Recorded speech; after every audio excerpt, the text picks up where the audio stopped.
Vadikani tasvika munhapitapi yechirongwa tiri muchirongwa chechitatu, chikamu chechitatu, tichitarira nyaya yeNational Development Strategy. Ndoziva kuti nyaya iyi ichikurira majasika, nokuti munhu anotaurawo zvake, munhu anotaura. Takasununguka kutaura zvatinoda kutaura nekuti ndo maonero atengi chiita. Nyanzvi dzedu dzinenge dziri pano dzichitibatsira kuti dzitsanangure. Ndinoziva kuti bhuku redu ibhuku guru, asi tinonhonga zviri pakati pemwoyo chaipo. Ndiani ane chishevedzero? Bvunza zvako? Ndichida kubvunza kuti miono iyi yakabva kare. Tichingonzwa kuti muono kusvika 2020 zvinozobuda zvacho hatizozvioni, ende hatina anodzoka kwatiri achitiudza kuti zviya zvatanga tiri kuda kusvika apa, zvatanga tiri kuda kukwanisa, toda kugohwesa, hazvina kuzobudirira. Tava kuzvitakura tizviendese kuna 2030. Nekuti donzvo ramunenge mungori naro nezvinangwa zvinenge zvingori pamavhizheni nemiono iwaya zvinenge zvakafanana. Saka taikumbira kuti pachinenge chakona mozodzoka, nekuti kuti tinge tichichisimudzira muono iwowo nekunge tichifamba nawo tichiutevera sezvatinenge tichiita, tinenge tichida kuzoonawo kumberi kwacho zvichibudirira. Saka tokumbira kuti muzodzoka kwatiri muchititi aiwa zviya zvina kukwanisika, asi tiri kuzvitakura tichidai, kwete kuti muzongonyangarika tozotangidza futi kuti 1. Mashoko akabatana nai. Kana vana vedu venyika yamangwana vachigona kubvunza, vachigona kutaura zvakadaro, nesu tinofara kuti nyika yakagara zvakanaka.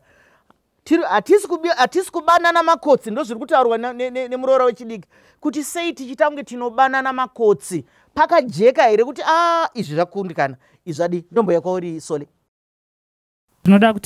Ndoda kutenda nemubvunzo wakanaka zvakadaro. Ndobva ndatora mukana uno kuti nditsanangurire mhuri yeZimbabwe kuti mashandire atakanga tichiita kare nemushandire watakuita makore ano tichinda mberi zvatisiyani.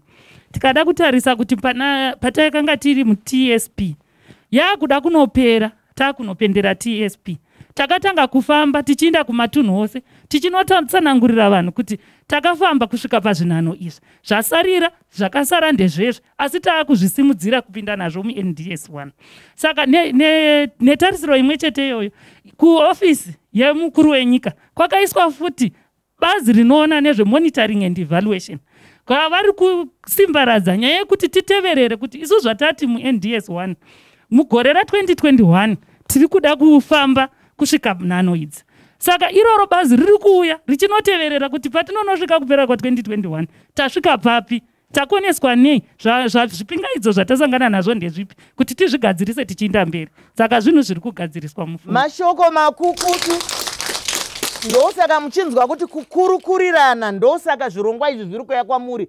Tikakurukurirana hatibanane makotsi. Hakuna anozofunga kuti zvavatizii mati kwakanaka, zvava kumberi mberi isi tichiri kumashure. Saka tiri kuti tikati fambe tocheukana, tikati fambe tocheukana. Ndakuya kwamuri baba Chikandiwa, baba vaMachakaire pavabvunza mubvunzo wavo vaita kuti kune vamwe vanhu, mamwe mapazi emumabasa edu vanoita sevanogarira basa.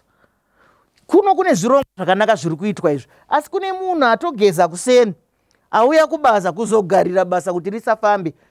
Ndinoziva kuti zvambunzi batwe kuchitsanangurwa naSole kuti vanhu vari kutarisa kumashure. Munoiona sei zvese mubvunzo waMachakaire? Ndinokutendai Dr. Chisamba. Ndotenda zvakare mutaura ataura sehurumende, seofisi yemutungamiriri wenyika. Isu hatitendere kuti vanhu vashandi vehurumende vange vachikumbira yatinoti bribe kana kuti wamuri kuti hori. Ofisi yemutungamiriri wenyika kuratidza kuti iri serious nenyaya dzeuori. Ndofunga iye zvinezvi kana Second Republic makaona kuti kune vanhu vakawandisa vakatenherwa mumajere nenyaya yehuori. Zvakare mukatarisa ofisi yemutungamiriri wenyika yakapedzisira yaisa, nokuti isu tinoziva kuti tine inonzi ZAC kana kuti Zimbabwe Anti-Corruption Commission. Yakaenda mberi ikanoisa inonzi Special Anti-Corruption Unit inova iri muofisi memutungamiriri wenyika kuratidza kuti chinhu chinonzi corruption president vedu havachidi ende vari very serious about nyaya dzecorruption. Regai ndiwedzere zvakare pane mutauri ataura panyaya dzemonitoring. Ichokwadi kuofisi yemutungamiriri wenyika yakaenda zvakare pamberi ikanobata chinhu chinonzi monitoring and evaluation policy. Yatova policy yekuti pane chese chinoitwa nebazi rehurumende panofanira kunge panetori nemutemo unotarisa kuona kuti chii chatambowana pane zvatanga tichiita. Ende chinhu ichocho mukatarisa izvozvi zvatiri kuita pazuva ranhasi, iyo programu ino tiri paMai Chisamba show yambenge isingaitiki, asi nokuda kwokuti ofisi yemutungamiriri wenyika iri serious kuti vanhu vanzwe vazive mafambiro ari kuita hurumende, ndosaka muri kuona nhasi iri kukurukurwa pazuva ranhasi.